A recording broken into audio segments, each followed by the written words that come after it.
Hello students. तो आज हम लोग क्लास 12 क्लास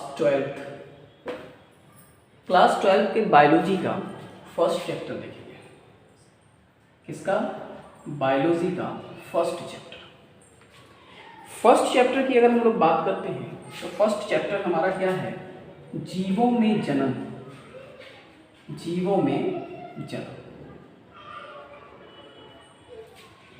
में जन्म, रिप्रोडक्शन। इसके बारे में आज हम लोग जानेंगे कि रिप्रोडक्शन क्या है। सबसे पहले हम लोग जन्म को समझते हैं कि जन्म क्या होता है। जन्म का अर्थ क्या होता है? जन्म का अर्थ होता है कोई भी जीव जो अपने ही जैसा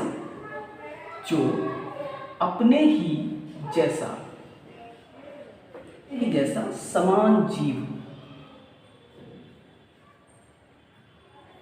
उत्पन्न करता है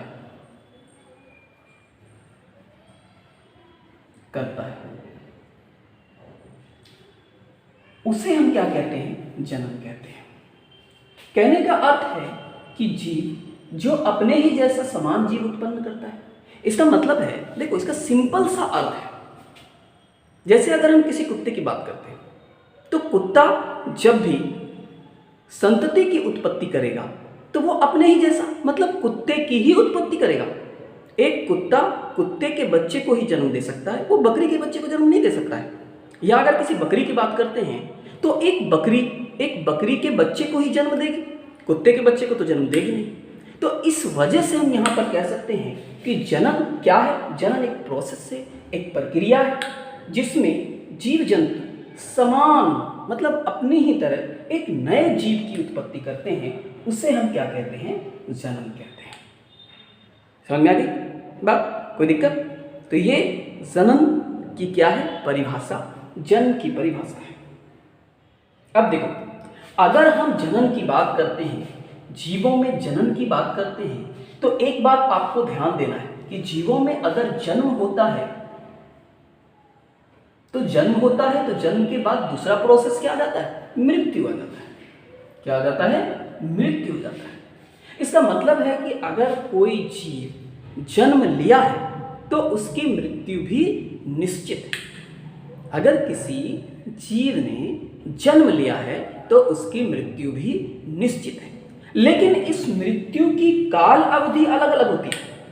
इस मृत्यु की काल अवधि अलग अलग होती है, टाइम पीरियड अलग अलग होता है। जैसे अगर हम बात करते हैं, मान लो हाथी की बात करते हैं, तो आपको पता है कि हाथी का जीवन काल क्या होता है? तो हाथी का जीवन काल कितना होता है? 60 से 65 वर्ष। ठीक है, हाथी का जीवन काल क्या होता है? 60 से 65 वर्ष होता है। अगर हम दूसरे जीव, मान लो कुत्ता की बात कर रहे हैं, तो कुत्ते का जीवन काल क्या होता है? 25 वर्ष होता है। ये उसका टाइम पीरियड है, अर्थात उसकी मृत्यु तक का जो टाइम पीरियड है वो 25 वर्ष है। इसी प्रकार अगर हम मनुष्य की बात कर लेते हैं तो मनुष्य का जीवन काल क्या होता है? मनुष्य का एवरेज जो होता है वो 60 to 65 ईयर का है। 60 से 65 वर्ष ही इसकी आयु होती है। ठीक है, अगर हम आगे बात करते हैं किसी की, मान लो किसी पौधे की बात कर लेते हैं, जैसे गुलाब की बात कर लेते हैं, तो गुलाब की जो आयु होती है वो 5 से 7 मंथ होती है। कितना? 5 से 7 महीना होती है। ठीक है, तो ये क्या है? जीवन अवधि है, जीवन काल है। किसका? जीव जंतुओं का। ठीक है, लेकिन थोड़ा सा यहां पर एक नया चीज आपको देखने के लिए मिलेगा। अगर हम जीवन और मृत्यु की बात करते हैं, अगर हम टाइम पीरियड की बात करते हैं, तो एक चीज और हमारे दिमाग में आ जाता है कि क्या दुनिया में कोई ऐसे जीव जंतु भी हैं जो अमर होते हैं? तो बिल्कुल है, ऐसे जीव जंतु भी होते हैं जो अमर होते हैं। शॉकिंग नहीं, ये सही बात है कि ऐसे जीव जंतु भी होते हैं जो अमर होते हैं। ठीक है, तो वो कौन से ऐसे जीव जंतु होते हैं जो अमर होते हैं? चलो इसकी बात करते हैं हम लोग कि ऐसे कौन से जीव जंतु होते हैं जो अमर होते हैं। एक कोशिकीय जीव की, किसकी? एक कोशिकीय जीव।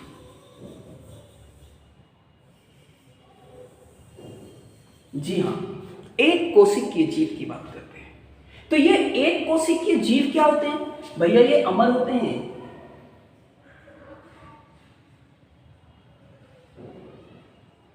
ठीक है, एक कोशिकीय जीव क्या होते हैं? अमर होते हैं। कैसे? जरा देखो, हम मान लो किसी एक कोशिकीय जीव को बनाए, ठीक है, ये क्या हो गया? जनक। इसका लाइफ साइकिल, जो लाइफ साइकिल है वो देखना जरा। अब दूसरे स्टेज में ये क्या करते हैं? ये जनक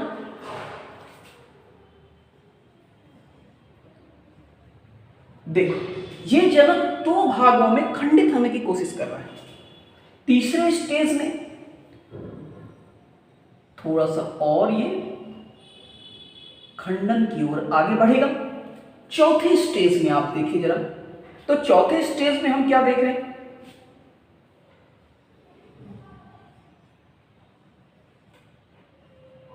ये आपका चौथा स्टेज। और पांचवें स्टेज में अगर देखें तो ये बिल्कुल अलग अलग हो चुका है, और ये हम क्या कहेंगे? संतति। इसे क्या कहेंगे? संतति कोशिका। अब जरा ध्यान दें, यहां पर ये जनक था और ये इसकी संतति है। क्या कहीं पर जनक की मृत्यु होती? नहीं, जनक दो भागों में खंडित हो जाता है और संतति का निर्माण करता है। तो यहां पर हम कैसे कह सकते हैं कि जनक की मृत्यु हो रही है? हो ही नहीं रही है, क्योंकि जनक ही तो खंडित हो रहा है, और खंडन होने के फलस्वरूप एक नई संतति का उत्पन्न, यह एक नई संतति बना रहा है। तो यहां पर जनक तो खंडित हो नहीं रहा है भैया। तो जनक अगर खंडित नहीं हो रहा है तो बन क्या रहा है? संतति बन रहा है। अर्थात यहां कहीं पर भी मृत्यु आपको दिखाई नहीं देगी। तो नेचुरल रूप में अगर हम प्राकृतिक की बात करते हैं तो प्राकृतिक रूप में इनकी मृत्यु नहीं होती है। प्राकृतिक रूप में मृत्यु नहीं होती है। ठीक है, एक कोशिकीय जीव की प्राकृतिक रूप में कभी भी मृत्यु नहीं होती है। तो फिर इनकी मृत्यु कैसे होती है? प्राकृतिक नहीं होती है। हो सकता है कि कोई घटना हो जाए तो इनकी मृत्यु हो सकती है, हम मार दें तो इनकी मृत्यु हो सकती है, लेकिन प्राकृतिक रूप से जैसे हमने देखा कि कुछ जीवों की, अभी हमने बात किया, हाथी की बात की, कुत्ते की बात की, मनुष्य की बात की, पौधे की, गुलाब की बात की, तो उन सब में हमने क्या देखा कि जो लाइफ साइकिल था वो एक निश्चित था कि एक निश्चित टाइम पीरियड के बाद नेचुरल रूप से उनकी मृत्यु हो जाएगी। लेकिन यहाँ पर एक कोशिकीय जीव में ऐसा बिल्कुल नहीं होगा, प्राकृतिक रूप से मृत्यु कभी नहीं होगी।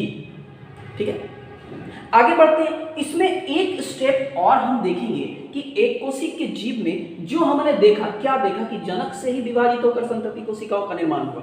तो हम ये कह सकते हैं कि जनक खुद विभाजित होकर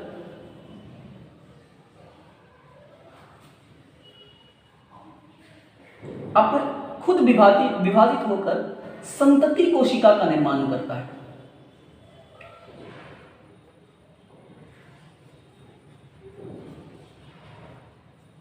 निर्माण करता है। ठीक है, ये दूसरा पॉइंट है। दो पॉइंट याद रखना है एक कोशिकीय जीव का। पहला, एक कोशिकीय जीव क्या होते हैं? नेचुरल रूप से उनकी मृत्यु नहीं होती है। और दूसरा, जनक स्वयं ही विभाजित होता है, खुद से विभाजित हो जाता है, विभाजन के फलस्वरूप एक नई संतति कोशिका का निर्माण करता है।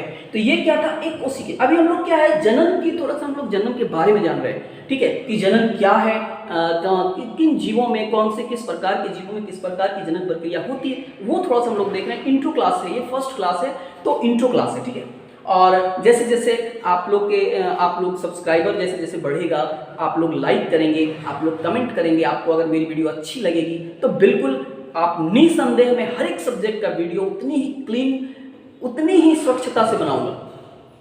जितना आप मुझे एनर्जी देंगे उतनी ही बेहतरीन तरीके से मैं वीडियो को अपलोड करूंगा। और बिल्कुल आपको ऑफलाइन क्लास की आवश्यकता नहीं होगी, मैं ऑनलाइन में ही आपके सारी चीज़ों को क्लियर करूंगा। एज फॉर एग्जाम्पल्स की, अगर आपका जैसे फर्स्ट चैप्टर मैंने लिया है बायोलॉजी का, तो इस चैप्टर को कंप्लीट करेंगे। इस चैप्टर को पूरे कंप्लीट, जितने भी इसके टॉपिक्स हैं सारे टॉपिक्स को निचोड़ डालेंगे। टॉपिक्स को निचोड़ने के बाद इसमें जो इंपॉर्टेंट क्वेश्चंस होंगे, चाहे वो शॉर्ट क्वेश्चंस हो या फिर लॉन्ग क्वेश्चंस हो, उसको कंप्लीट नोट्स हम आपको भेज देंगे, ठीक है। और इसके बाद जो ऑब्जेक्टिव क्वेश्चन है, तो हर लेसन के बाद 50 ऑब्जेक्टिव क्वेश्चंस को कंप्लीट कर देंगे। ऐसा सिर्फ बायोलॉजी में नहीं करेंगे, फिजिक्स में भी वही करना है हम लोग को, केमिस्ट्री में भी वही करना है, तीनों सब्जेक्ट में वही करना है, ठीक है। और अगर मैथ वाले कैंडिडेट हैं, मैथ वाले स्टूडेंट्स हैं, तो बिल्कुल कमेंट करेंगे, हम मैथ का भी वीडियो उतना ही अच्छे से बनाएंगे, ठीक है। तो आगे बढ़ते हैं हम लोग। इतना आपको क्लीन हो गया, इतना समझ में आ गया पूरी तरह से, कहीं कोई दिक्कत नहीं, कोई डाउट नहीं। अगर कहीं कोई डाउट है तो बिल्कुल आप कमेंट करेंगे और हमें बताएंगे, तो फिर से हम उस पॉइंट्स को जाकर क्लियर करवाएंगे आप, ठीक है।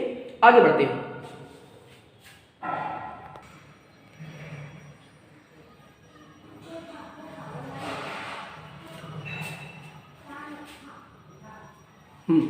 अब हम लोग जनन के प्रकार देखते हैं, ठीक है। जनन के प्रकार,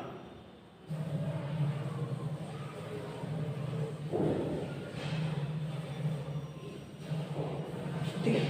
अगर हम जनन के प्रकार की बात करते हैं तो जनन जो है मुख्यतः दो प्रकार के होते हैं। पहला क्या होता है? अलैंगिक जनन।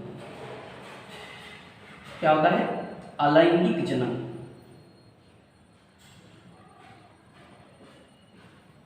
ठीक है।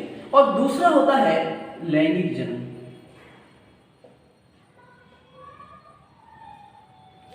तो लैंगिक और अलैंगिक क्या होता है वो जरा समझिए। पहला क्या है? अलैंगिक जनन। दूसरा क्या है? लैंगिक जनन। फर्स्ट अगर पॉइंट सबसे पहले हमारे दिमाग में आता है कि लैंगिक और अलैंगिक में सबसे इंपॉर्टेंट अंतर क्या होता है, तो बहुत सिंपल है कि लैंगिक जनन में दो अलग अलग लिंग की आवश्यकता होती है। करेक्ट? मतलब एक फीमेल होगा और एक मेल होगा, नर और मादा की आवश्यकता होती है लैंगिक जनन में। ठीक है। लैंगिक जनन में क्या होता है?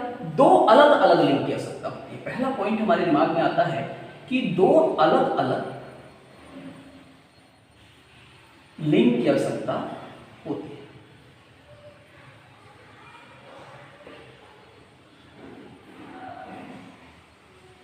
ठीक है। तो दो अलग अलग लिंग मतलब नर और मादा। बिल्कुल आप समझ गए होंगे कि अगर हम दो अलग अलग लिंग की आवश्यकता की बात करते हैं तो नर और मादा में क्या हो जाएगा? जितने भी एनिमल्स वर्ग हैं, जितने या ह्यूमंस की बात करें तो क्या होता है? अगर दोनों में क्या होता है? नर भी होता है। जैसे कुत्ते की बात करें तो नर भी होगा, मादा भी होगा। बकरी की बात करें तो नर भी होगा, मादा की बात करें। ठीक है। अगर हम मनुष्य की बात करें तो नर भी होगा, मादा भी होगा। तो दोनों में क्या होता है? निषेचन प्रक्रिया होती है और निषेचन प्रक्रिया के फलस्वरूप ही जनन होता है। लेकिन अगर अलैंगिक जनन की बात करें तो इसमें दो अलग अलग लिंग की आवश्यकता नहीं होती है। ठीक है। इसमें कोई भी एक, या तो वो लिंग नर हो सकता है या लिंग मादा भी हो सकता है। दोनों अकेले ही रिप्रोडक्शन करने की क्षमता रखते हैं। ठीक है। तो इसमें जहां तक आता है तो पहला पॉइंट क्या बन जाएगा? बिल्कुल इसके अपोजिट होगा, केवल एक लिंग होता है। ठीक है। अच्छा, दूसरा पॉइंट क्या है? अलैंगिक में या लैंगिक में दूसरे पॉइंट की बात करते हैं तो इसमें क्या होता है? हम पहले ही बताया कि नर और मादा है तो निषेचन प्रक्रिया होगी, बिल्कुल होगी। लेकिन इसमें तो एक ही लिंग है, तो एक लिंग होगा तो निषेचन प्रक्रिया होगी ही नहीं भैया। तो इसमें निषेचन प्रक्रिया नहीं होती है, लेकिन इसमें निषेचन प्रक्रिया होती है। अगर हम दूसरे पॉइंट की बात करें तो सबसे इंपॉर्टेंट, इसके बाद अगर इंपॉर्टेंट पॉइंट आ जाता है तो क्या हो जाएगा? इसमें निषेचन प्रक्रिया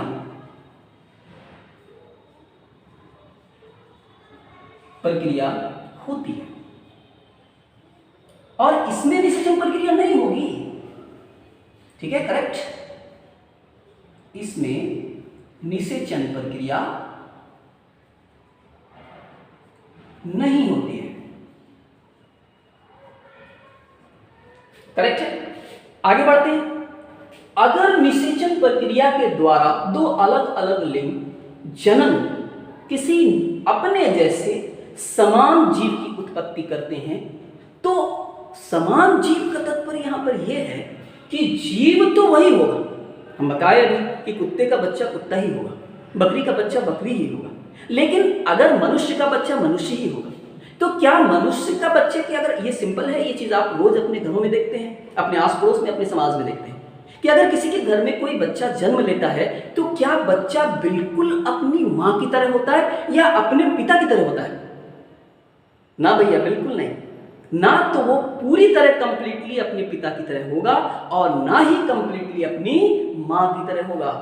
वो दोनों का कॉम्बो, कुछ चीजें अपनी माँ से मिलती जुलती होंगी और कुछ अंग शरीर के अपने पिता से मिलता जुलता होगा। आई बात समझ में? क्यों? क्योंकि वो युग्मक का निर्माण करते हैं, इस वजह से। ठीक है, तो जनक क्या होगा? थोड़ा सा अलग होगा। क्या होगा? जनक क्या होगा? थोड़ा सा अलग होता है। ठीक है, लेकिन इसमें क्या होगा? बिल्कुल जनक समान संतति उत्पन्न करेगा।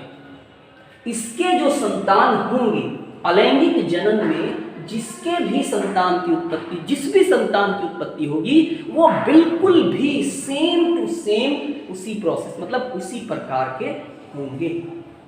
तो इसमें क्या होगा? जनक यहां पर क्या है? जनक से थोड़ा अलग होगा। सॉरी, यहां पर लिखने में थोड़ा सा मिस हुआ है। जनक से थोड़ा अलग, और यहां पर क्या होगा? जनक के समान होगा। जनक के समान होगा। कोई अंतर, कोई विभेदना आपको ढूंढने से भी नहीं मिलेगी। आ रही बात समझ में? समझ में आया? लैंगिक जनन क्या है, अलैंगिक जनन क्या है? बहुत अच्छे से। अगर कोई प्रॉब्लम है, कोई समस्या है, तो बिल्कुल आप कमेंट करके बताएंगे। हम आपको फिर से जहां पर प्रॉब्लम होगी उस चीज को फिर रिपीट करेंगे। और जितनी भी चीजें हैं इसको बिल्कुल आप नोट्स बनाते जाइए। ये मेरा आज का पहला वीडियो है बायोलॉजी का, तो पार्ट 1 है। इस तरह से 20 या 25 मिनट के जो वीडियो होंगे, अगले नेक्स्ट वीडियो मेरा आएंगे, तो अप्रोक्स हमको लग रहा है, उम्मीद है कि 7 से 8 वीडियो में मैं पूरा कवर कर दूंगा आपका फर्स्ट चैप्टर आपका कंप्लीट रहेगा। उसके बाद जो क्वेश्चंस वगैरह हैं, जो प्रोसेस हैं, वो सब चलेंगे। ऑब्जेक्टिव सब्जेक्टिव सारे क्वेश्चंस को करवाएंगे। उसके बाद फिर हम टेस्ट भी आपके लिए ऑर्गेनाइज करेंगे। ठीक है, तो आज के लिए इतना ही। आप अच्छे से इसको ध्यान से, इस वीडियो को बार बार रिपीट करके देख लेंगे। कोई प्रॉब्लम होगी तो बिल्कुल कमेंट करेंगे। Okay students, bye.